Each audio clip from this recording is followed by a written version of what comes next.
નમસ્કાર વિદ્યાર્થી મિત્રો, સવા શાળાની યુટ્યુબ ચેનલની અંદર આપ સૌનું હાર્દિક સ્વાગત છે। 3-12 કોમર્સની અંદર ગઈકાલે આપણે પ્રથમ ચેપ્ટરની શરૂઆત કરી ગયા હતા, જેમાં આપણે ભાગીદારી રિલેટેડ વાત કરી હતી। શરૂઆતની અંદર ભાગીદારીનો અર્થ, ભાગીદારની વ્યાખ્યા, લક્ષણો ભાગીદારના શું છે, 1932નો કાયદો વગેરે બાબતે આપણે ડિટેલમાં અભ્યાસ કર્યો છે। તમને હોમવર્ક પણ મેં આપેલું હતું, પરંતુ કોઈનો પણ ફોટોઝ હજી આપણને મળેલો છે નહીં, તો આવું ચાલશે નહીં। તમને જે પણ હોમવર્ક આપવામાં આવે છે એ તમારે વોટ્સએપના માધ્યમથી ફરજિયાતપણે મોકલવાનું છે। દરેક બાબતની નોંધ અહીંયા લેવાની છે, કારણ કે આવનાર સમયની અંદર આ બધા માર્ક્સ જે છે રેગ્યુલરિટીના એ તમને આપવામાં આવશે। તો હવેથી એવું ન બને અને બધા જ વિદ્યાર્થી રેગ્યુલર બનીને જે પણ અભ્યાસ તમને ઘરેથી આપવામાં આવે છે, જે હોમવર્ક આપવામાં આવે છે, એ ફરજિયાતપણે કરવાનું રહેશે।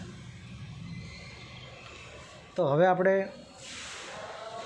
મહત્ત્વનો ટૉપિક જે છે, માત્ર આ ચેપ્ટર પૂરતો જ મહત્ત્વનો નથી, આના પછીનું જે ચેપ્ટર જે છે, આવનાર ચેપ્ટર જે છે, બધાની અંદર મહત્ત્વ રહેશે એનું, જેનું નામ છે ભાગીદારી કરારનામું, જેને ખતપત્ર અને ઇંગ્લિશમાં પાર્ટનરશિપ ડીડ તરીકે ઓળખવામાં આવે છે। તો આ ભાગીદારી કરારનામું જે છે એ શું છે, એની અંદર કઈ કઈ બાબતોની જોગવાઈઓ છે, જેની આપણે આ વિડીયોની અંદર ચર્ચા કરવાની છે। તો એક પછી એક આપણે આગળ વધીએ। તો સ્ટાર્ટિંગમાં પહેલાં એ જોઈ લઈએ કે ભાગીદારી કરારનામું છે શું। ભાગીદારી કરારનામા વિશે આપણે થોડીક અભ્યાસ કરીએ।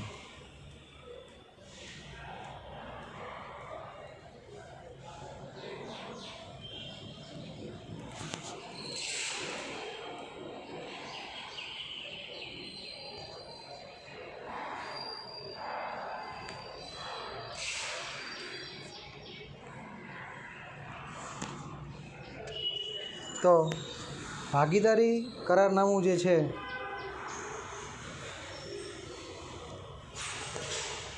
ભાગીદારી કરારથી અસ્તિત્વમાં આવે છે। ગઈકાલે આપણે લોકો જોઈ ગયા છે કે ભાગીદારી જે છે કરારથી અસ્તિત્વમાં આવે છે, કરાર દ્વારા એનો ઉદ્ભવ થાય છે। ભાગીદારી કાયદાની જોગવાઈઓની મર્યાદામાં રહીને ભાગીદારો કરાર કરે છે, એટલે કે આ ભાગીદારી કાયદો જે છે એની એક મર્યાદા છે, એની અંદર રહીને જ તે તમામ ભાગીદારો જે છે એ કરાર કરતા હોય છે। ભાગીદારી પેઢી શરૂ કરતી વખતે ભાગીદારોને સર્વસંમત હોય તે પ્રકારનું ભાગીદારી કરારનામું તૈયાર કરવામાં આવે છે, એટલે કે જ્યારે શરૂઆત કરીએ છીએ ભાગીદારીની, ત્યારથી જ તે દરેક ભાગીદારો સર્વસંમત હોય એવું એક ભાગીદારી કરારનામું તૈયાર કરવામાં આવે છે। વળી ભાગીદારનો કરાર લેખિત કે મૌખિક પણ હોઈ શકે છે, તો આપણે ગઈકાલે ચર્ચા કરી ગયા હતા કે જે આ કરાર કરવામાં આવે છે એ રિટન અથવા ઓરલ, એટલે કે મૌખિક અથવા લેખિત સ્વરૂપે હોઈ શકે છે। ભાગીદારી અંગેનો લેખિત કરાર એ ભાગીદારી કરારનામું કહેવાય છે। જો મૌખિક કરાર કરેલો હોય તો એને કરારનામું ન કહેવાય, કારણ કે એ તો પ્રૂફ તરીકે રહેતો નથી, શાબ્દિક રીતે કહી દીધું હોય કે કોણ ભાગીદાર છે, કોણ કેટલી મૂડી લાવશે। પરંતુ જે લેખિત કરાર જે છે એ ભાગીદારીનું કરારનામું કહેવાય છે। તમને MCQમાં પૂછી શકે મિત્રો કે ભાગીદારો વચ્ચે તૈયાર કરવામાં આવતો લેખિત કરારને શું કહેવાય, તો એને ભાગીદારી કરારનામું ઓળખવામાં આવે છે। આપણે કાલે પણ વાત કરી હતી અને આજે પણ વાત કરશું કે લેખિત કરારનામું વધુ ઈચ્છનીય અને હિતાવહ છે। એ તો આપણે ભણી ગયા છીએ ગઈકાલે કે લેખિત કરારનામું જે છે એ વધુ ઈચ્છનીય પણ છે અને વધુ હિતાવહ છે। મનુષ્યની લાક્ષણિકતા મુજબ કોઈ પણ સમયે ચેન્જીસ આવી જાય, પરંતુ જો લેખિત કરારનામું હોય તો કાયદાની આપણે જ્યારે પણ જરૂરિયાત ઉદ્ભવે તો આને આપણે પ્રૂફ તરીકે રાખી શકીએ છીએ, એટલે એ બહુ મહત્ત્વનું છે લેખિત કરાર। કારણ કે ભાગીદારો વચ્ચે ભવિષ્યમાં કોઈ ગેરસમજ કે વિવાદ ઊભો થતો હોય તો ભાગીદારી કરારનામામાં કરેલ જોગવાઈ મુજબ એનો ઉકેલ લાવી શકાય છે. આ તો ભવિષ્યમાં જો કોઈ ઉદ્ભવ થાય, કોઈ મતભેદ થાય, કોઈ ઝઘડો થઈ જાય ભાગીદારો વચ્ચે, તો એનું નિરાકરણ જે છે એ આપણે કરારનામાના રૂએ કરી શકીએ છીએ, એની મદદ આપણે લઈ શકીએ છીએ. તો આટલી બાબતો આપણે પહેલાં જોઈએ કે કરારનામાની અંદર શું છે. આગળ વધીએ આપણે. ભાગીદારી કરારનામાની અંદર વાત કરીએ છીએ તો ભાગીદારી કરારનામું એ ભાગીદારી પેઢીનું વહીવટી બંધારણ છે. આ પણ તમને વારંવાર પૂછાય છે. યાદ રાખવાનું છે કે ભાગીદારો વચ્ચે જે લેખિત કરાર કરીએ છીએ એ આપણે પેઢીનું બંધારણ કહેવાય છે. શું કહેવાય છે? બંધારણ, સ્ટ્રક્ચર, કોન્સ્ટિટ્યૂટ. જેમ કે આપણે ભારત જે છે તો ભારતનું બંધારણ જે છે એમાં શું હોય? એની અંદર કાયદાઓ હોય છે કે ભાઈ દેશની અંદર આવા ગુનાઓમાં આવા કાયદા લાગુ પડે છે. વહીવટ, એક એડમિનિસ્ટ્રેશન કેવી રીતે ચાલે છે, એમ એક પેઢી જે છે એ પેઢીનો વહીવટ જે છે એ ચલાવવા માટે એનું કરારનામું બહુ મહત્ત્વનો ભૂમિકા અદા કરે છે. તો ભાગીદારી કરારનામું જે છે એ પેઢીનું વહીવટી બંધારણ કહેવાય છે. એનાથી એને ધ્યાનમાં રાખીને પેઢીનો વહીવટ ચાલે છે. જેમાં પેઢી જે છે એના ભાગીદારો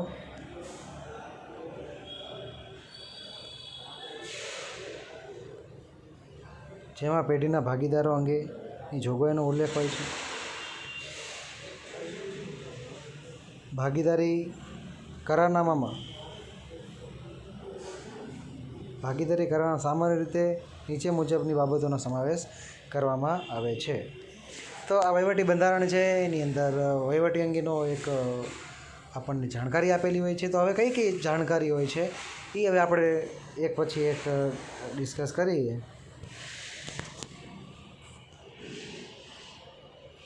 પ્રશ્ન આપણો છે કે ભાઈ ભાગીદારી કરારનામામાં સમાવેશ થતી બાબતો. જો વિદ્યાર્થી મિત્રો, આ બાબતો જે આપણે અભ્યાસ કરીએ છીએ એ આપણને થિયરી બેઝ આ ચેપ્ટરમાંથી પૂછાવાનું નથી, આવનારા ચેપ્ટરમાં પણ પૂછાવાનું નથી. પરંતુ આ વહીવટી બંધારણ જે છે એ એક પ્રકારના નિયમો છે. જ્યારે પણ આપણે વાર્ષિક હિસાબના દાખલા કરીએ, આ ચેપ્ટરના પણ નાના દાખલા કરીએ, એવા સમયે આપણને આ યુઝફુલ થશે. આ માહિતી આ આવડશે તો જ એ દાખલા આવડશે વાર્ષિક હિસાબના, નહીંતર આવડવાના નથી. એટલે બહુ જ અગત્યની બાબતો આપણા માટે કહી શકાય. તો પ્રથમ બાબતની વાત કરીએ તો ભાગીદારોની વિગતો.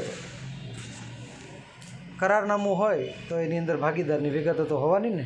તો શું હશે વિગતો? તો કે ભાગીદારના નામ, એમના સરનામા, એની વિગતો, મોબાઈલ નંબર, સરનામું, ઈમેલ એડ્રેસ, આ બધી માહિતી જે છે એ વહીવટી બંધારણમાં હોય. તો એક મહત્ત્વનું છે એમાં સમાવેશ થતી બાબત નંબર 1. સમાવેશ થતી બાબત નંબર 2ની વાત કરીએ તો પેઢીની વિગતો. પેઢીની વિગતો શું હોઈ શકે? તો કે જે પેઢી જે છે ને, ભાગીદારો પણ અલગ છે ને પેઢી પણ અલગ છે. આપણે ગઈકાલે વાત કરી ગયા છે. તો પેઢીની વિગતોમાં શું? તો કે પેઢીનું નામ, કયું સ્થળ, અન્ય વિગતોનો સમાવેશ કરવામાં આવે છે. કે ભાઈ ભાગીદાર તો 5 છે, તો એ કંપની અથવા પેઢીનું નામ શું? તો કે ABC લિમિટેડ. તો ABC લિમિટેડનું નામ, એનું એડ્રેસ, એનો ફેક્સ નંબર, એનો અન્ય કોઈ માહિતી હોય, એનું ઈમેલ એડ્રેસ હોય, આ બધી જ માહિતી આપણને વહીવટી બંધારણમાં જોવા મળે છે. આગળ છે મહત્ત્વનો ધંધાનો પ્રકાર. કયા પ્રકારનો ધંધો છે? પેઢીના ધંધાના પ્રકાર અંગેની માહિતી પણ અહીંયા આપવામાં આવે છે. એ પણ એક અગત્યની બાબતો છે.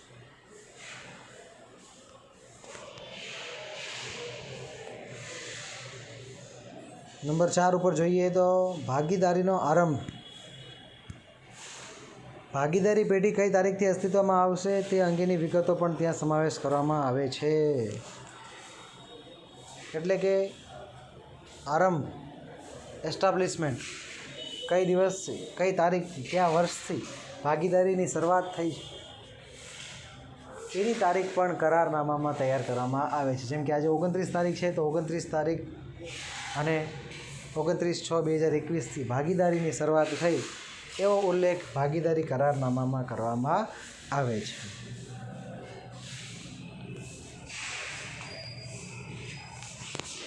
ત્યાર પછી મૂડીની વાત કરીએ નંબર 5 ઉપર. તો મૂડી રિલેટેડ આપણને આમાં માહિતી હોય છે. દરેક ભાગીદારી પેઢીમાં કેટલી મૂડી લાવવી તેની ઉલ્લેખ પણ ભાગીદારી કરારનામામાં કરવામાં આવે છે. અને દરેક ભાગીદારે મૂડી લાવવી ફરજિયાત હોતી નથી. તો કેટલા ભાગીદાર છે, દરેક ભાગીદાર મૂડી પેટે કેટલા રૂપિયા લાવશે એનો ઉલ્લેખ કરારનામા કરવામાં આવે છે. જેમ કે દરેક ભાગીદારે નક્કી કર્યું છે સરખી મૂડી લાવી. 3 ભાગીદારો છે તો નક્કી કરે છે 50,000 રૂપિયા લાવવા, તો એ ઉલ્લેખ ત્યાં લખેલો હોય છે. અહીંયા એક બાબત મહત્ત્વની છે કે દરેક ભાગીદારે મૂડી લાવવી જરૂરી હોતી નથી. દરેક ભાગીદાર માટે જરૂરી છે નહીં. એ પણ એક કરારનામાની જોગવાઈ છે. આ પછી આગળ વધીએ આપણે. તો મૂડી વહી ગઈ, ત્યાર પછી આવે છે મૂડી પર વ્યાજ. આ બહુ મહત્ત્વનું છે. જ્યારે આપણે કેલ્ક્યુલેશન કરશું દાખલાની, ત્યારે આ મૂડી પર વ્યાજની આપણને જોગવાઈની ખૂબ જરૂરિયાત ઉદ્ભવવાની છે. જેમ કે ભાગીદારી પેઢીમાં રોકેલ મૂડી પર વ્યાજ આપવું કે નહીં આપવું, અને આપવું તો કેટલા ટકા આપવું, તેનો ઉલ્લેખ ભાગીદારી કરારનામામાં કરવામાં આવે છે. જે મહત્ત્વનું છે. મૂડી લાવી મૂડી પર વ્યાજ આપવું કે ન આપવું એ દરેક ભાગીદારો જે છે પોતાનું કરારનામું જ્યારે તૈયાર કરતા હોય ને ત્યારે નક્કી કરે છે. એમાં નક્કી કરેલ ટકા એ મુજબનું જ વ્યાજ મળે. જેમ કે એક ભાગીદારી પેઢી છે એટલે નક્કી કરે છે કે મૂડી પર 10% વ્યાજ આપવું, તો 10% વ્યાજ ફરજિયાત આપવું પડે. પરંતુ ભાગીદારો કરારનામું તૈયાર કરતી વખતે મૂડી પર વ્યાજ અંગે કોઈ સ્પષ્ટતા અથવા ઉલ્લેખ કરતા નથી. તો શું થાય એ મહત્ત્વનું છે. તો એવા સમયે 1932નો કાયદો લાગુ પડે. અને 1932નો કાયદો શું કહે છે એ હવે જોવાનું છે આપણે. જો ભાગીદારી કરારનામા એટલે કે કરારમાં જોગવાઈ ન હોય તો ભાગીદારોને મૂડી પર વ્યાજ અપાતું નથી. મહત્ત્વનું. જો કરારનામું તૈયાર કરેલ ન હોય તો 1932નો કાયદો લાગુ પડે અને એ કાયદા મુજબ તમે વ્યાજ આપી શકો નહીં, જો નક્કી ન કરેલ હોય. જો કરારનામામાં ઉલ્લેખ હોય ને એમાં કીધું છે 10%, તો 10% મળવાનું છે, 8% તો 8% મળવાનું છે. પરંતુ પ્રશ્ન આપણો એ છે કે નક્કી નથી કરેલું તો શું, તો વ્યાજ અપાતું નથી.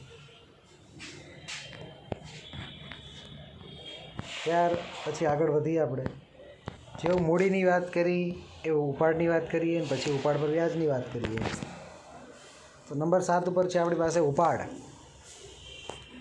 દરેક ભાગીદાર પેઢીમાંથી વધુમાં વધુ કેટલી રકમ ઉપાડી શકે તેનો ઉલ્લેખ ભાગીદારી કરારનામામાં કરવામાં આવે.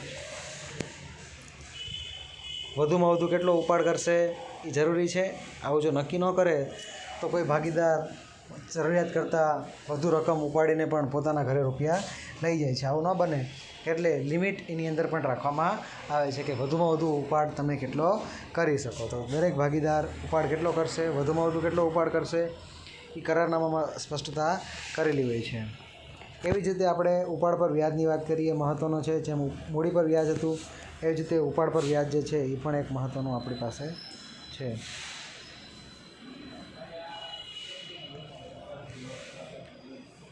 ભાગીદારોએ વર્ષ દરમિયાન પેઢીમાંથી કરેલા ઉપાડ પર કેટલા ટકા લેખે વ્યાજ વસૂલ કરવાનું તેનો ઉલ્લેખ કરારનામામાં કરવામાં આવે છે. જેમ મૂડી પર વ્યાજની વાત કરતા હતા પણ આમાં પણ એ જ છે કે કેટલા ટકા વ્યાજ વસૂલ કરવું એ પણ કરારનામામાં તમે દર્શાવેલું હોય છે. ભાગીદારી અથવા ભાગીદાર પાસેથી ઉપાડ પર વ્યાજ વસૂલ કરવા અંગે ભાગીદારી કાયદામાં જોગવાઈ નથી. ભાગીદારી કાયદામાં કોઈ જોગવાઈ નથી કે ઉપાડ પર વ્યાજ વસૂલ કરવું ન કરવું. ઉપાડ પર વ્યાજ વસૂલ કરવાનું હોય તો ભાગીદારી કરારનામામાં જોગવાઈ કરવી પડે છે. દરેક પેઢી જે છે પોતાના કરારનામામાં દર્શાવેલું હોય તો જ ઉપાડ પર વ્યાજ વસૂલ કરી શકે છે. અને જો કરારનામામાં તૈયાર કરેલ ન હોય તો સીધો 1932નો કાયદો લાગુ પડશે. અને 1932નો કાયદો મુજબ ઉપાડ પર વ્યાજ વસૂલ કરી શકાતું નથી.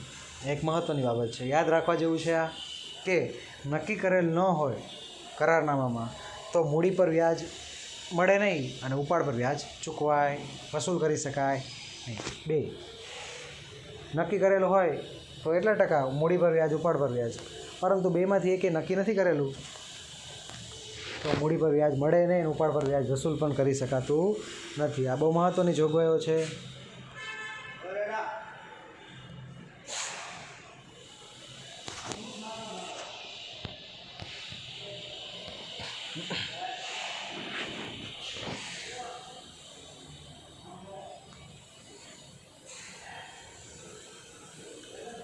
ચાલો તો હવે હજી આપણે આગળ વધીએ.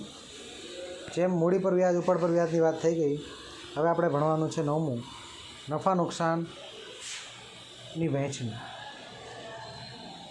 ભાગીદારોને થતો નફો અને નુકસાન જે છે એની વહેંચણી કેવી રીતે કરવી, કેટલા ટકા કરવી, કેવી રીતે કરવી, અથવા કયા પ્રમાણમાં કરવી, એની વાત કરીએ.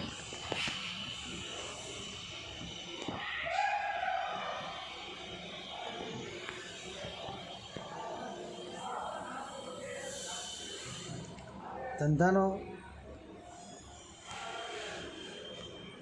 નફો કે નુકસાન ભાગીદારો વચ્ચે કયા પ્રમાણમાં વહેંચવો તેની જોગવાઈ કરારનામામાં કરવામાં આવે છે.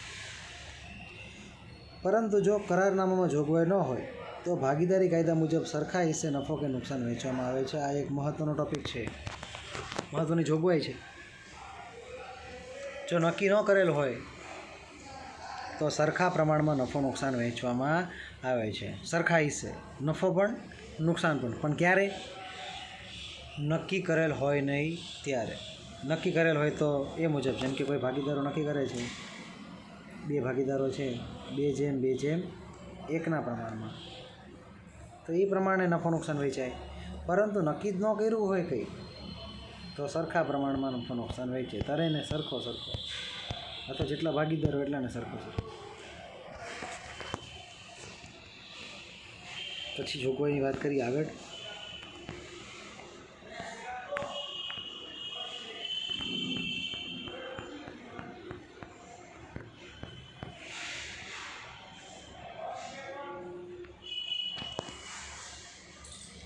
નંબર 10 ઉપર છે ભાગીદારને બોનસ, ભાગીદારને પગાર, કમિશન અને મહેનતાણા. ભાગીદારને રિલેટેડ, એટલે ભાગીદારને મળતી વધારાની રકમ કહેવાય ને બધાને. પછી એનો બોનસ હોય, એનો પગાર હોય, એનું મહેનતાણું હોય કે એનું કમિશન હોય. પગાર સિવાયની અથવા ભાગીદારને મળતી નફા સિવાયની અન્ય રકમો, એના વિશે ભાગીદારી કાયદો શું કહે છે? તો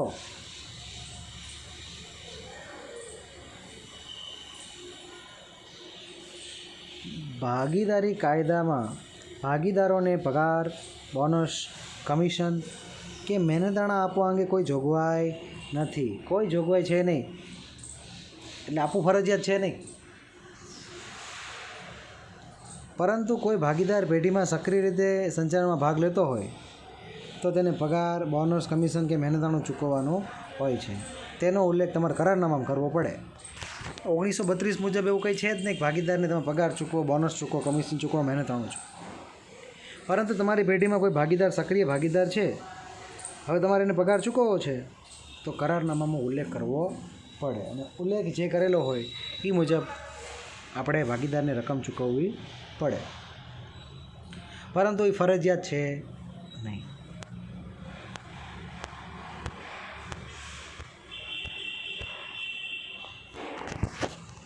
એવી જ રીતે હજી આગળ વધીએ આપણે.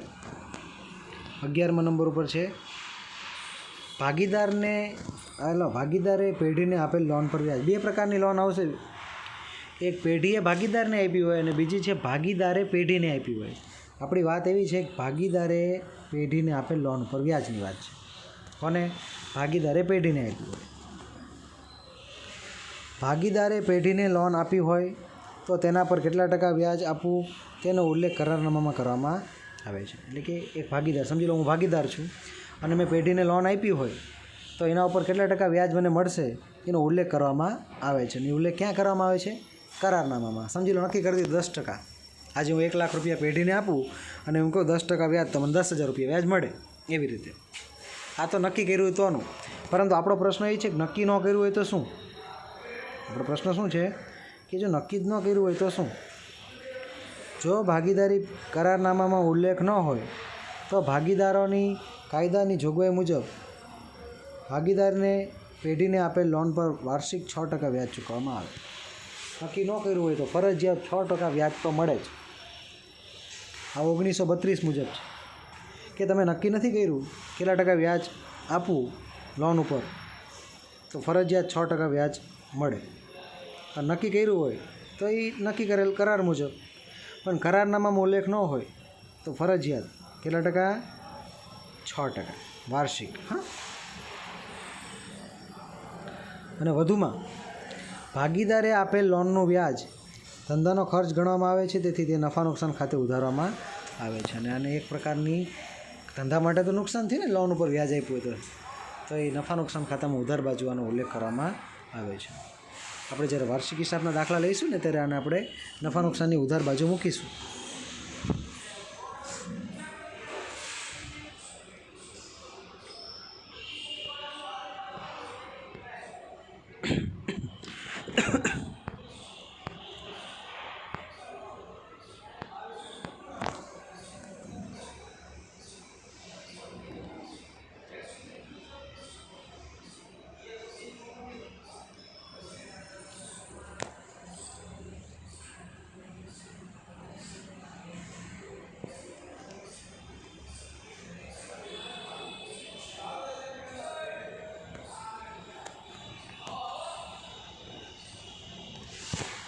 ત્યાર પછી 12મા નંબર પર છે પાઘડી. પાઘડીની વાત કરી લઈએ હવે. નવા ભાગીદારના પ્રવેશ સમયે કે જૂના ભાગીદારની નિવૃત્તિ કે મૃત્યુ સમયે પેઢીની પાઘડીની ગણતરી કઈ રીતે કરવી તેનો ઉલ્લેખ ભાગીદારી કરારનામામાં કરવામાં આવે છે. આના માટે આપણે 3 ચેપ્ટર ભણવાના છે. પાઘડી, ત્યાર પછી પ્રવેશ, ત્યાર પછી નિવૃત્તિ, વિસર્જન. આ બધા સમયે પાઘડીની ગણતરી જે છે અથવા ગણતરી જે છે એ કેવી રીતે કરવી એ પણ આપણને કરારનામામાં દર્શાવવામાં આવે છે. કરારનામામાં જે દર્શાવેલું હોય એ મુજબ પાઘડીની ગણતરી કરવામાં આવતી હોય છે.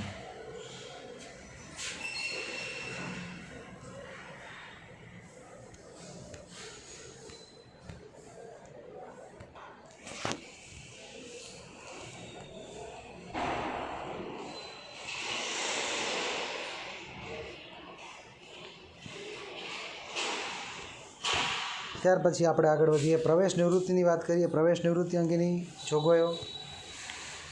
જ્યારે કોઈ નવા ભાગીદારને પેઢીમાં પ્રવેશ આપવામાં અથવા કોઈ જૂના ભાગીદારની પેઢીમાં નિવૃત્તિ કે મૃત્યુ પામે તો તે અંગેની શરતો કઈ રાખવી તેનો ઉલ્લેખ પણ કરારનામામાં કરવામાં આવે છે. આનું આપણે એટલું બધું મહત્ત્વ આપણે રાખવાનું નથી, એટલું બધું ટોપિક આપણો ઇમ્પોર્ટન્ટ નથી, પરંતુ પ્રવેશ નિવૃત્તિ અંગેની માહિતી પણ જે છે કરારનામામાં દર્શાવવામાં આવે છે. એ અત્રે આપણે યાદ રાખીશું.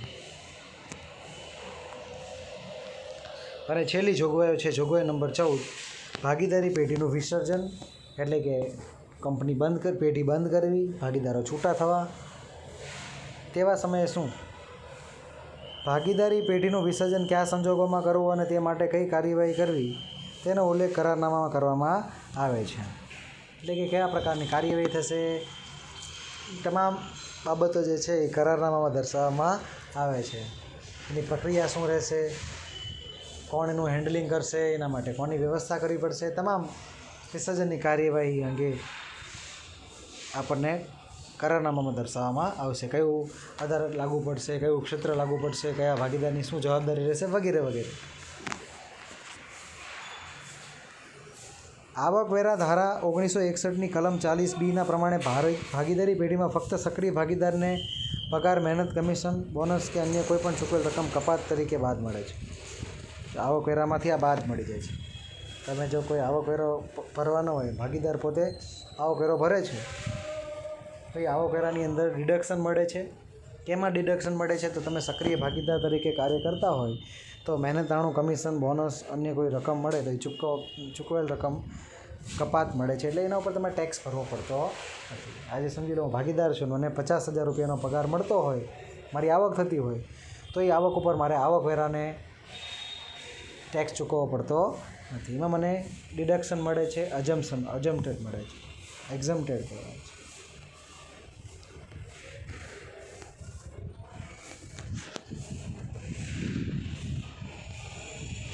પરંતુ હજી વધી આગળ આવકવેરા ધારા કલમ 40B જણાવ્યા પ્રમાણે કોઈપણ ભાગીદારને ચૂકવવાપાત્ર કોઈપણ વ્યાજની રકમ અંગે કંપની કરારનામામાં જોગવાઈ ન હોય તો આ કપાતો અસામાન્ય થઈ ગઈ છે.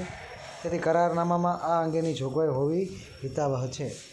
એટલે કે આપણે કીધું હતું ઉપાડ પર વ્યાજ ને મૂડી પર વ્યાજ અંગે કોઈ જ કપાત પાત્ર નથી. એમાં આપણને વ્યાજ ઉપર કઈ રકમ ટેક્સ કપાવવા પાત્ર હોતો નથી. એટલે એના અંગેની માહિતી રાખવી બહુ જરૂરી છે. આવકવેરા ધારાની કલમ 40B એના ચોથા સેક્શન પ્રમાણે ભાગીદારોને 12% કરતાં વધુ ચૂકવેલ વ્યાજ કપાત તરીકે બાદ મળશે નહીં. એટલે કે 12%થી વધુ વ્યાજ મળે નહીં. અને કરારનામા પ્રમાણે 12% કરતાં વધુ વ્યાજ ચૂકવી શકાય, પણ કપાત તરીકે 12% કરતાં વધુ ચૂકવેલ હોય તેના પર વ્યાજ તરીકે કપાત બાદ મળશે. તો પણ 12%થી વધુ જોઈએ નહીં. 12% સુધી વ્યાજ કપાત મળે, એનાથી વધુ વ્યાજ કપાત મળી શકે નહીં. તો અહીંયા આપણું કરારનામું જે છે એ પૂરું થાય છે. કરારનામાની આપણે વિગતો જે છે આપણે અહીંયા પૂરી કરીએ છીએ. આખો ટૉપિક આપણો ભાગીદારી ખતપત્ર, કરારનામું, પાર્ટનરશિપ ડીડ પૂરું કરી નાખીએ છીએ. આપણે અહીંયા 14 ટૉપિક આપણા આજના વિડીયોના કરારનામાના એક પછી એક હજી આગળ વધીએ તો ભાગીદારોની વિગતો, પેઢીની વિગતો, ધંધાનો પ્રકાર, ભાગીદારીનો પ્રારંભ એટલે કે આરંભ, મૂડી કોણ કેટલી લાવશે, મૂડી પર વ્યાજ કેટલું મળશે, જો કરારનામામાં જોગવાઈ ન હોય તો મળે નહીં, કોણ કેટલો ઉપાડ કરશે વધુમાં વધુ એ પણ દર્શાવવામાં આવે છે. ઉપાડ પર વ્યાજ નક્કી કરેલ હોય તો એ મુજબ વસૂલ કરી શકાય, પરંતુ નક્કી ન કર્યું હોય તો ઉપાડ પર વ્યાજ વસૂલ કરી શકાતું નથી.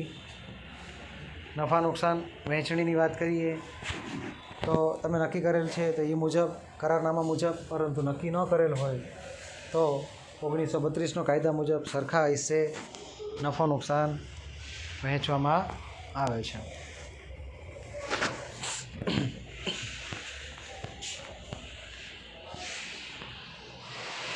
10મું કીધું છે ભાગીદારને પગાર, કમિશન, બોનસ, મહેનતાણું 1932 મુજબ આવું કંઈ જ આપવામાં આવતું નથી. 1932ના કાયદા મુજબ પગાર, મહેનતાણું, કમિશન, બોનસ મળે નહીં. 11મું ભાગીદારની પેઢીને આપેલ લોન પર વ્યાજ. જો ભાગીદારી પેઢીને લોન આપી હોય તેના પર વ્યાજ તમે નક્કી કર્યું કેટલા ટકા, પણ નક્કી ન કર્યું તો પણ ફરજિયાત 6% વ્યાજ આપવું પડે, એ જોગવાઈ છે. ત્યાર પછી પાઘડી, ગુડવિલની વાત કરીએ તો નવા ભાગીદાર પ્રવેશ, સોનાના મૃત્યુ નિવૃત્તિ વખતે પાઘડીની ગણતરી કેવી રીતે કરવી એનો ઉલ્લેખ પણ આપણે ત્યાં કરવામાં આવે છે. પ્રવેશ નિવૃત્તિની વાત કરીએ તો એની પણ આપણને કરારનામામાં ઉલ્લેખ હોય છે. અને વિસર્જન જે છે તે, પરંતુ સાથે સાથે એક બાબતો કીધી છે કે કમિશન, બોનસ, મહેનતાણું વગેરે મળતું હોય તો આવકવેરાની અંદર આપણને એટલે કે ભાગીદારને એમાં એક્ઝમ્પ્ટેડ મળે છે, કપાત મળે છે, એના પર ટેક્સ ચૂકવવો પડતો. તો ભાગીદારી કરારનામું આપણે અહીંયા પૂરું કરીએ છીએ.